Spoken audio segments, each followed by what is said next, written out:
وہ سب کسی خواب کسی کیفیت میں ہوا تھا، شاید وہ ایک حسین خواب ہی تھا جس کی تعبیر کی سے بہت بھاری قیمت چکانی پڑی تھی۔ بہت سے خواب توڑنے پڑے تھے مگر اسے اس وقت وہی صحیح لگا تھا۔ یہ نہ کرتی تو وہ لوگ خاندان بھر میں سے بدنام کر دیتے، اس کے مرحوم ماں باپ کا نام اچھالا جایا کرتا۔ پھر اس نے بڑی وجہ تھی وہ جو فواد کو بھی معلوم تھی اور جس کو اس نے استعمال کیا تھا۔ محمل کی دکھتی رگ کا اس کے خاندان اور اس کی عزت سے بیاہ دے، اسے دولت سے زیادہ اپنا مقام اور عزت چاہیے تھی، اور فواد نے اسی دکھتی رگ کو ایسے دبایا تھا کہ اس کا دل تڑپ اٹھا تھا۔ وہ فیصلہ جذباتی تھا مگر اسے صحیح لگا تھا۔ پھر جو بھی ہوا اس جیسے نیند کی حالت میں ہوا۔ فرشتے اس کا چہرہ کلینز سے صاف کر کے بیوٹیشین کے ساتھ اس کا دوپٹہ ٹھیک کر رہی تھی۔ پھر وہ تائی مہتاب کے زیور اتار کر اس کی ماں کے زیور پہنا رہی تھی۔ پھر وہ اس کا میک اپ کر رہی تھی اور پھر اس کی سینڈل کی سٹریپ بند کر رہی تھی۔ پھر وہ مسکراتے ہوئے کچھ کہہ رہی تھی اور بہت کچھ کہہ رہی تھی مگر اسے آواز نہیں آ رہی تھی۔ ساری آوازیں بند ہو گئی تھیں، سارے منظر دھندلا گئے تھے، بس وہ اپنے ہاتھوں کو دیکھتی بت بنی بیٹھی تھی۔ وہ خواب حسین تھا مگر اس کا دل خالی تھا۔ سارے جذبات گویا مر سے گئے تھے، خواہش کے جگنو کھو گئے تھے، یا شاید ہمیں خوشی سے محبت نہیں ہوتی، خوشی کی خواہش سے محبت ہوتی ہے۔ ہماری سب محبتیں خواہشات سے ہوتی ہیں، کبھی کسی کو پانے کی تمنا، کبھی کوئی خاص چیز پانے کی آرزو۔ شاید محبت صرف خواہش سے ہوتی ہے، چیزوں یا لوگوں سے نہیں۔ اس نے اپنی خواہش کو اپنے پہلو میں بیٹھا دیکھا مگر اس سے اپنا سر جھکا تو زیادہ دیکھ نہ پائی، اور اسی جھکے سر کے ساتھ نکاح نامے پہ دستخط کرتی گئی۔ جب اس کا ہاتھ تھامے فرشتے اسے اٹھا رہی تھی تو اس نے لمحے بھر کو اسے دیکھا جو سامنے لب بھینچے کھڑا تھا، براؤن شلوار کرتے میں ملبوس، سنجیدہ اور وجیح۔ اس نے نگاہیں جھکا لی، اسے اس کی سنجیدگی سے خوف آیا تھا۔ کیا وہ اس پہ مسلط کی گئی تھی؟ ان بے چاہی بے وقت بیوی۔ اس نے بے عزتی اور توہین محسوس کرنا چاہی مگر دل اتنا خالی تھا کہ کوئی احساس بیدار نہ ہوا۔ ارد گرد لوگ بہت کچھ کہہ رہے تھے مگر اس کی سماعتیں بند ہو گئی تھیں۔ وہ سر جھکائے ہمایوں کی گاڑی کی بیک سیٹ پہ بیٹھ گئی۔ اسے لگا اب زندگی کٹھن ہوگی، بہت کٹھن۔ وہ اسی جہازی سائڈ بیڈ کے وسط میں سر گھٹنوں پہ رکھے گمسم بیٹھی تھی۔ فرشتے کچھ دیر ہوئی اسے وہاں بٹھا کر نہ جانے کہاں چلی گئی تھی، اور ہمایوں کو تو اس نے گاڑی سے نکل کر دیکھا ہی نہیں تھا۔ وہ تیزی سے اندر چلا گیا اور پھر دوبارہ سامنے نہیں آیا تھا۔ اس کے دل میں عجیب عجیب سے خیال آ رہے تھے، وہ بار بار اعوذ باللہ پڑھتی مگر وسوسوں سے اور وہم ستانے لگے تھے۔ شاید وہ اس سے شادی کرنا نہیں چاہتا تھا مگر وہ اس پہ مسلط کیا گیا تھا۔ اب شاید اس کے پاس نہیں آئے گا، بلکہ شاید وہ بات تک نہ کرے، شاید وہ اسے چھوڑ دے، یا شاید بہت سے شاید تھے جن کے آگے سوالیہ نشان تھے۔ بار بار وہ شاید اس کے ذہن کے پردے پہ ابھرتے اور اس کا دل ڈوبنے لگتا۔ وہ مایوس ہونے لگی تھی جب دروازہ کھلا۔ بے اختیار سب کچھ بھلا کر وہ سر اٹھائے دیکھنے لگی۔ وہ اندر داخل ہو رہا تھا۔ اس کا دل دھڑکنا بھول گیا، جانے وہ اب کیا کرے گا۔ وہ دروازہ بند کر کے اس کی طرف پلٹا، پھر اسے یوں بیٹھا دیکھ کر ذرا سا مسکرایا۔ السلام علیکم، کیسی ہو؟ آگے بڑھ کر بیڈ کی سائڈ ٹیبل دراز کھولی اور خاموشی سے کچھ کہے بنا سے دیکھا گیا۔ وہ اب دراز میں چیزیں الٹ پلٹ کر رہا تھا۔ تم تھک گئی ہو، اتنے بڑے ڈرامے سے گزری ہو، پریشان مت ہونا، سب ٹھیک ہو جائے گا۔ وہ اپنے نچلے دراز میں کچھ تلاش کر رہا تھا۔ لہجہ متوازن تھا اور الفاظ پہ تو اس نے غور ہی نہیں کیا۔ وہ بس اس کے ہاتھوں کو دیکھ رہی تھی جو دراز میں ادھر ادھر حرکت کر رہے تھے، اور پھر اس نے ایک میگزین پکڑے دیکھا۔ کیا اس میں گولیاں بھی ہیں؟ کیا وہ مجھے مارے گا؟ وہ عجیب سی باتیں سوچ رہی تھی۔ وہ میگزین نکال کر سیدھا ہوا۔ آئی ایم سو سوری محمل، ہمیں سب بہت جلدی میں کرنا پڑا، اور میں جانتا ہوں تم اس کے لیے تیار نہ تھی، وہ کہہ رہا تھا اور خاموشی سے اس کے ہاتھ میں پڑا میگزین دیکھ رہی تھی۔ میں بھی آن ڈیوٹی ہوں اور مجھے ریڈ کے لیے جانا ہے۔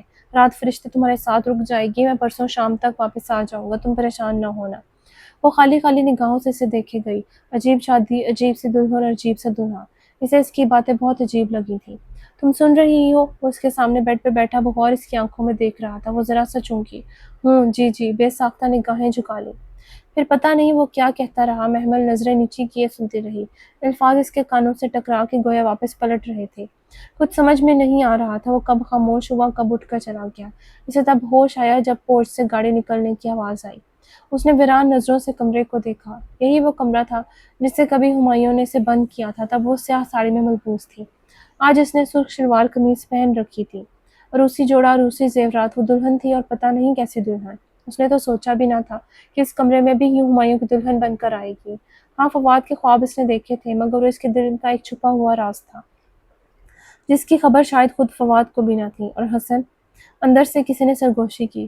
حسن کے لیے اس کے دل میں کبھی کوئی جذبہ ہی نہ ابھرا تھا، اور اچھا ہی ہوا۔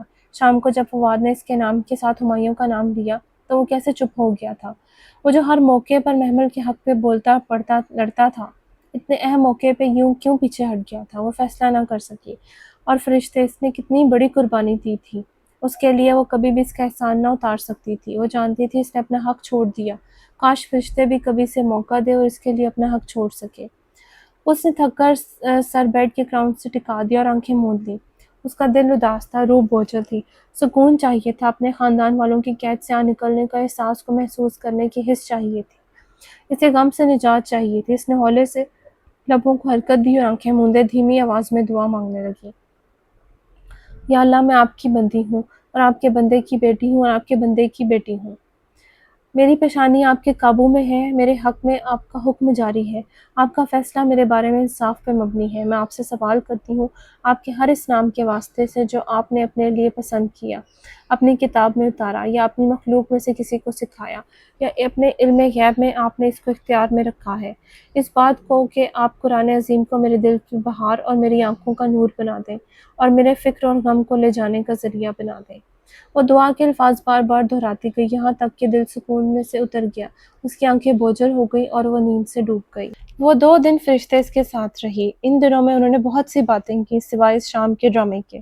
وہ ایسا موضوع تھا کہ دونوں ہی کسی خاموش معاہدے کے تحت اس سے احتزاز برت رہی تھیں۔ فرشتے نے اسے بہت کچھ بتایا، ابا کے بارے میں، اپنی ماں کے بارے میں، ہمایوں کی امی کے بارے میں، اپنی زندگی، پھر پرانی یادوں کے بارے میں۔ وہ چائے کا مگ تھامے گھنٹوں لان میں بیٹھی باتیں کرتی رہتی۔ چائے ٹھنڈی ہو جاتی مگر ان کی باتیں ختم نہ ہوتی۔ پتہ ہے محمل، ادھر لان میں، وہ دونوں برآمدے کی سیڑھیوں پہ بیٹھی تھیں، چائے کے مگ ہاتھ میں تھے جب فرشتے نے بازو لمبا کر کے اشارہ کیا۔ وہاں ایک جھولا تھا، بالکل کونے میں۔ محمل گردن موڑ کر اس کی طرف دیکھنے لگی جہاں صرف گھاس اور کیاریاں تھیں۔ ہم بچپن میں اس جھولے پہ بہت کھیلتے تھے اور اس کے اس طرف طوطوں کا پنجرا تھا، ایک طوطا میرا تھا اور ایک ہمایوں کا۔ اگر میرا طوطا اس کی ڈالی گئی چوری کھا لیتا تو ہمایوں بہت لڑتا تھا۔ وہ ہمیشہ سے ہی اتنا غصے والا تھا، مگر غصہ ٹھنڈا ہو جائے تو اس سے بڑھ کر لونگ اور کیئرنگ بھی کوئی نہیں ہے۔ محمل مدھم مسکراہٹ لیے سر جھکائے سن رہی تھی۔ جب میں 12 سال کی ہوئی تو ابا نے پوچھا کہ میں ان کے ساتھ رہنا چاہتی ہوں کہ اماں کے ساتھ۔ میں وقتی طور پر ابا کے ساتھ جانے کے لیے راضی ہو گئی، مگر اس دن ہمایوں مجھ سے بہت لڑا۔ اس نے اتنا ہنگامہ مچایا کہ میں نے فیصلہ بدل لیا۔ چائے کا مگ اس کے دونوں ہاتھوں میں تھا اور وہ کہیں دور کھوئی ہوئی تھی۔ پھر جب ہم بڑے ہوئے تو میں نے قرآن پڑھا تو ہمایوں سے ذرا دور رہنے لگی۔ وہ خود بھی سمجھدار تھا، مجھے زیادہ آزمائش میں نہیں ڈالتا تھا۔ پھر میری اماں کی ڈیتھ ہوئی تو دفتن گاڑی کا ہارن بجا۔ وہ دونوں چونک کر اس کی طرف دیکھنے لگے۔ اگلے ہی لمحے گیٹ کھلا اور سیاہ گاڑی زن سے اندر داخل ہوئی۔ اور چلو، تمہارا میاں آ گیا، تم اپنا گھر سنبھالو، میں اپنا سامان پیک کر لوں، ہنس کر کہتے ہوئے اٹھ کر اندر چلی گئی۔ محمل متذبذب سی بیٹھی رہ گئی۔ وہ گاڑی سے نکل کر اس طرف آ رہا تھا، یونیفارم میں ملبوس، کیپ ہاتھ میں لیے، تھکا تھکا سا۔ اسے دیکھ کر مسکرایا۔ تو تم میرے انتظار میں بیٹھی ہو، ہوں؟ وہ مسکرا کر کہتا اس کے سامنے آ کھڑا ہوا تو وہ گڑبڑا کر کھڑی ہو گئی۔ گلابی شلوار قمیض میں بھورے بالوں کی اونچی پونی ٹیل، وہ اداس شام کا ایک حصہ لگ رہی تھی۔ وہ میں کہہ دو کہ تم میرے انتظار نہیں کر رہی تھی۔ نہیں، وہ چائے لاؤں؟ یہی کافی ہے۔ اس نے محمل کے ہاتھ سے مگ لے لیا، ایک گھونٹ بھرا اور مگ لیے دروازے کی طرف بڑھ گیا۔ پھر جاتے جاتے پلٹا، فرشتے ہیں؟ جی، وہ اندر ہیں۔ اوکے، میں شاور لے کر کھانا کھاؤں گا، تم ٹیبل لگا دو، وہ کہہ کر دروازہ کھول کر اندر چلا گیا۔ وہ چند لمحے خاموش کھڑی کھلے دروازے کو دیکھتی رہی۔ وہ دروازہ بند کر کے نہیں گیا تھا۔ کیا اس کا مطلب تھا وہ اندر آ جائے؟ پہلے بھی تو وہ بغیر اجازت اس کی زندگی میں داخل کر دی گئی تھی، اب بھی چلی جائے گی تو کیا مذائقہ ہے؟ اس نے تلخی سے سر جھٹکا اور کھلے دروازے سے اندر چلی آئی۔ لاؤنج کے سرے پر سیڑھیوں کے قریب فرشتے اور ہمایوں کھڑے تھے۔ وہ اپنے بیگ کا ہینڈل تھامے، سیاہ حجاب چہرے کے گرد لپیٹے ہوئے، انگلی سے ٹھوڑی کے نیچے اڑس رہی تھی۔ نہیں، بس اب میں چلتی ہوں، کل کلاس لینی ہے۔ کم از کم کچھ دن تو تمہیں ادھر رہنا چاہیے۔ وہ دونوں باتیں کر رہے تھے، ان کی آواز بے حد مدھم تھی۔ محمل کو اپنا آپ ادھر بیکار لگا تو وہ سر جھکائے کچن میں چلی گئی۔ بلقیس جا چکی تھی، کچن صاف ستھرا پڑا تھا۔ اس نے چولہا جلایا اور کھانا گرم کرنے لگی۔ شاید وہ بھی اس گھر میں بلقیس کی طرح تھی، ایک نوکرانی۔ محمل، فرشتے نے کھلے دروازے سے جھانکا۔ محمل نے ہاتھ روک کر اسے دیکھا۔ وہ جانے کے لیے تیار کھڑی تھی۔ آپ مت جائیے فرشتے، پلیز۔ وہ بے اختیار روحانسی ہو کر اس کے قریب آئی۔ اوہو، میرا کزن بہت اچھا انسان ہے، تم کیوں پریشان ہو رہی ہو پاگل؟ اس نے ہولے سے اس کے گال تھپ تھپایا۔ محمل چند لمحے سے دیکھتی رہی، پھر یکایک اس کی بھوری آنکھیں پانی سے بھر گئیں۔ وہ جھک کر چولہے کو تیز کرنے لگی۔ محمل، کیا ہوا ہے؟ تم مجھے پریشان لگ رہی ہو۔ وہ ذرا فکر مندی اس کے پیچھے آئی۔ محمل کی اس کی طرف پیٹھ تھی، فرشتے اس کا چہرہ نہیں دیکھ سکتی تھی۔ کسی کی شادی ایسے بھی ہوتی ہے جیسے میری ہوئی؟ بہت دیر بعد وہ بولی تو آواز میں صدیوں کی آس تھی۔ فرشتے کچھ نہ بولی تو وہ پلٹی۔ فرشتے بے یقینی سے اسے دیکھ رہی تھی، اسے لگا اس نے کچھ غلط کہہ دیا ہے۔ کیا؟ وہ گڑبڑا گئی۔ محمل، تم حیرت کی جگہ خفگی نے لے لی۔ کیا ہوا؟ تم بہت بہت ناشکری ہو محمل، بہت زیادہ۔ وہ جیسے غصہ ضبط کرتے ہوئے تیزی سے مڑ گئی۔ فرشتے رکے، محمل بکھلا کر اس کے پیچھے لپکی، وہ تیزی سے باہر نکل رہی تھی۔ اس نے اسے بازو سے تھاما تو وہ رک گئی چند لمحے، کھڑی رہی، پھر گہری سانس لے کر اس کی طرف گھومی۔ تمہیں ہمایوں مل گیا محمل، تم اب بھی ناخوش ہو؟ وہ بہت دکھی سی ہو کر بولی تھی۔ محمل نے بے چینی سے لب کچلا۔ فرشتے اس سے غلط سمجھ رہی تھی۔ نہیں، میں بس اس خوشی کو محسوس کرنا۔ Just stop it. وہ بہت خفا تھی۔ محمل چپ سی ہو گئی۔ چند لمحے دونوں کے درمیان خاموشی حائل رہی، پھر فرشتے نے آگے بڑھ کر اس کے دونوں شانوں پہ اپنے ہاتھ رکھے اور اسے اپنے بالکل سامنے لیا۔ تم واقعی ناخوش ہو؟ نہیں، مگر اس سب سے میرا دل کٹ کر رہ گیا ہے۔ لوگوں کی روح تک کٹ جا کر رہ جاتی ہے محمل، سب قربان ہو جاتا ہے اور پھر بھی راضی ہوتے ہیں، اور تم اب بھی شکر نہیں کرتی؟ اس کی سنہری آنکھوں میں سرخ سی نمی ابھری تھی، اس کے ہاتھ ابھی تک محمل کے کندھوں پہ تھے۔ نہیں، میں بہت شکر کرتی ہوں، مگر بس سب کچھ بہت عجیب لگ رہا ہے، جیسے… بس کرو محمل، اس نے تعصب سے سر جھٹک کر اپنے ہاتھ ہٹائے اور تیزی سے بھاگتی ہوئی باہر نکل گئی۔ اسے یوں ہی شک سا گزرا کہ وہ رو رہی تھی، وہ دل محسوس کر رہ گئی۔ اس نے شاید فرشتے کو ناراض کر دیا، لیکن وہ ٹھیک کہتی تھی، وہ واقعی ناشکری کر رہی تھی۔ صرف زبان سے الحمدللہ کہنا کافی نہیں ہوتا، اصل اظہار تو رویے سے ہوتا ہے۔ کدھر گم ہو؟ آواز پہ وہ چونکی۔ ہمایوں کاؤنٹر سے ٹیک لگائے بغور اسے دیکھ رہا تھا۔ وہ جھجک سی گئی۔ فرشتے چلی گئی؟ وہ کاؤنٹر سے ہٹ کر فریج کی طرف بڑھا اور اسے کھول کر پانی کی بوتل نکالی۔ جی، فرشتے بہت اچھی ہے، وہ ہے نا؟ اس نے ڈھکن کھول کر بوتل منہ سے لگا لی۔ بیٹھ کر پئیں پلیز۔ وہ خود کو کہنے سے روک نہ سکی۔ وہ بوتل منہ سے ہٹا کر ہنس دیا۔ فرشتے نے تمہیں بھی اچھی لڑکی بنا دیا ہے۔ تو کیا پہلے میں بری تھی؟ وہ برا مان گئی۔ ارے نہیں، تم ہمیشہ سے اچھی تھی، مسکرا کر کہتے اس نے پھر بوتل لبوں سے لگا لی۔ محمل نے دیکھا وہ بیٹھا نہیں تھا، اب بھی کھڑا ہو کر ہی پانی پی رہا تھا۔ خود کو بدلنا بھی آسان نہیں ہوتا، مگر دوسروں کو بدلنا بہت ہی کٹھن ہوتا ہے۔ اچھا یہ بتاؤ تمہارا دل کیوں کٹ کر رہ گیا؟ اف، وہ بری طرح چونکی۔ وہ تو شاور لینے گیا تھا، کب آ کر اس نے سب سن لیا، اسے تو پتہ ہی نہیں چلا تھا۔ وہ دراصل اس کا دل زور سے دھڑکا۔ گھر سے کسی نے کال نہیں کی تو وہ کیوں کریں گے کال؟ ان کی شادی میں مرضی شامل نہیں تھی، فرشتے نے بہت مشکل سے انہیں راضی کیا تھا۔ وہ اس بات پہ ابھی تک غصے ہے، آئی تھنک۔ وہ یکدم ٹھٹک گئی۔ فرشتے نے… اس نے فکرہ ادھورا چھوڑ دیا۔ اس نے کتنی مشکل سے ان کو راضی کیا، تم جانتی ہو؟ وہ پھر بوتل سے خون بھر رہا تھا۔ وہ دم بخود سی اسے دیکھ رہی تھی۔ کیا وہ کچھ نہیں جانتا؟ اسے نہیں معلوم کہ کیسے ان دونوں نے فواد کے دیے کاغذ پہ دستخط کیے تھے۔ فرشتے نے اسے کچھ نہیں بتایا، مگر کیوں؟ تم فکر مت کرو، ہم یہ شادی سے زبردستی کروائی ہے، ان کو کچھ عرصہ ناراض رہنے دو، ڈونٹ وری۔ تو وہ واقعی کچھ نہیں جانتا؟ وہ بتائے یا نہیں؟ اس نے لمحے بھر کو سوچا اور پھر فیصلہ کر لیا، اگر فرشتے نے کچھ نہیں بتایا تو وہ کیوں بتائے، چھوڑو جانے دو۔ صرف ان کے ساتھ زبردستی ہوئی ہے یا آپ کے ساتھ بھی؟ تو تم اس لیے پریشان تھی؟ اس نے مسکرا کر سر جھٹکا۔ تمہیں لگتا ہے کوئی ہمایوں داؤد کو مجبور کر سکتا ہے؟ مجبور؟ قائل تو کر سکتا ہے۔ نہیں کر سکتا، قطعاً نہیں۔ پھر آپ نے کیوں شادی کی مجھ سے؟ اگر تم چاہتی ہو کہ میں تم سے کہوں کہ میں تم سے بہت محبت کرتا تھا وغیرہ وغیرہ تو میں ایسا نہیں کہوں گا، کیونکہ واقعی مجھے تم سے کوئی طوفانی قسم کی محبت نہیں تھی۔ ہاں، تم مجھے اچھی لگتی ہو اور میں نے اپنی مرضی سے تم سے شادی کی ہے اور میں اس فیصلے پہ بہت خوش ہوں۔ اس کا انداز اتنا نرم تھا کہ وہ آہستہ سے مسکرا دی۔ دل پہ لدا ہوا بوجھ ہلکا ہو گیا۔ یعنی آپ خوش ہیں؟ آف کورس محمل، ہر بندہ اپنی شادی پہ خوش ہوتا ہے۔ بنیادی طور پر میں بھی پریکٹیکل انسان ہوں، لمبی بات نہیں کرتا اور مجھے بیکار کی مبالغہ آرائی نہیں پسند۔ میں کوئی دعویٰ کروں گا نہ وعدہ، یہ تم وقت کے ساتھ دیکھ لو گی کہ تم اس گھر میں خوش رہو گی۔ وہ اطمینان سے جیسے کھل کر مسکرا دی۔ اطمینان اور سکون اس کے رگوں پے میں دوڑ گیا تھا۔ تم اس پہ کچھ نہیں کہو گی؟ میں کیا کہوں؟ میں بتاؤں؟ جی بتائیے۔ وہ بہت دھیان سے متوجہ ہوئی۔ سالن جل رہا ہے۔ اور وہ بکھلا کر پلٹی۔ دیچکی سے دھواں اٹھنے لگا تھا، مدھم سے جلنے کی بو سارے میں پھیل رہی تھی۔ اس نے جلدی سے چولہا بند کیا۔ ویلکم ٹو پریکٹیکل لائف، وہ مسکرا کر کہتا باہر نکل گیا۔ وہ گہری سانس لے کر دیچکی کی طرف متوجہ ہوئی۔ سالن جل گیا تھا مگر اس کے اندر ہر سو بہار چھا گئی تھی۔ وہ مسکراہٹ دبائے دیچکی اٹھا کر سنک کی طرف بڑھ گئی۔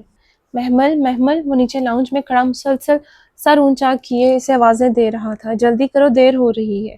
آ رہی ہوں، بس 1 منٹ۔ اس نے ڈریسنگ ٹیبل پہ لپ گلوس اٹھایا اور سامنے آئینے میں دیکھتے ہوئے اس لپسٹک پہ لگایا۔ لپسٹک چمک اٹھی تھی۔ محمل، وہ پھر سے چلایا۔ بس آ گئی۔ اس نے ایک اجرت بھری نظر سنگھار میز کے آئینے میں جھلکتے اپنے وجود پہ ڈالی۔ ٹی پنک بنارسی ساڑی میں ملبوس، لمبے سیدھے بال کمر پر گرائے، کانوں میں چمکتے ڈائمنڈ کے ایئر رنگز، گردن سے چپکا نازک ہیروں کا سیٹ جو ہمایوں نے اسے تیمور کے پیدائش پہ دیا تھا، اور کلائی میں وائٹ گولڈ کے موتی جڑے کنگن، ساتھ مناسب سا میک اپ۔ وہ مطمئن ہو گئی۔ بیڈ پر لیٹے تیمور کو اٹھایا اور باہر نکل آئی۔ تم اتنی دیر کیوں کر رہی ہو؟ کیا ہوا، ارادہ بدل گیا؟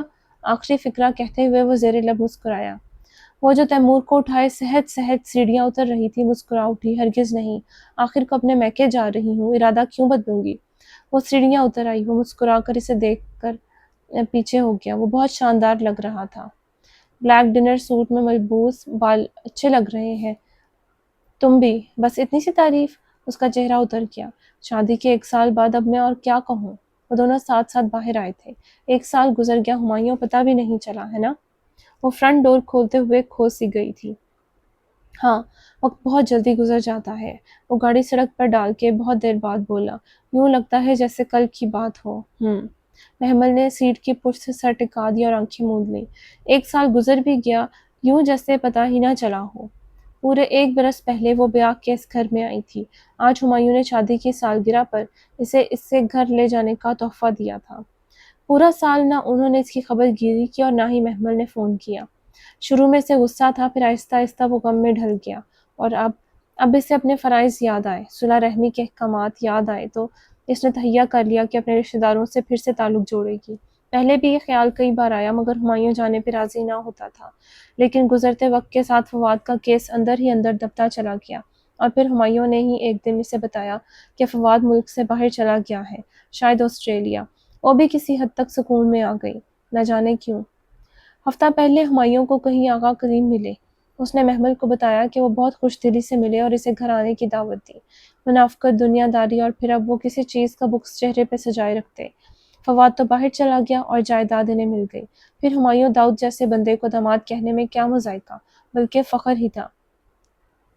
ایک تبدیلی اور بھی آئی تھی، فرشتے اسکاٹ لینڈ چلی گئی تھی۔ اسے قرآن سائنسز میں پی ایچ ڈی کرنا تھا، خوب سارا علم حاصل کرنا تھا، پھر اس کا تھیسس اور بہت کچھ۔ وہ چلی گئی تو مدرسے میں اس کی جگہ کسی اور نے لے لی، اور رہی محمل تو وہ آج بھی تیمور کو لے کے فجر کی نماز کے ساتھ مدرسے جاتی تھی۔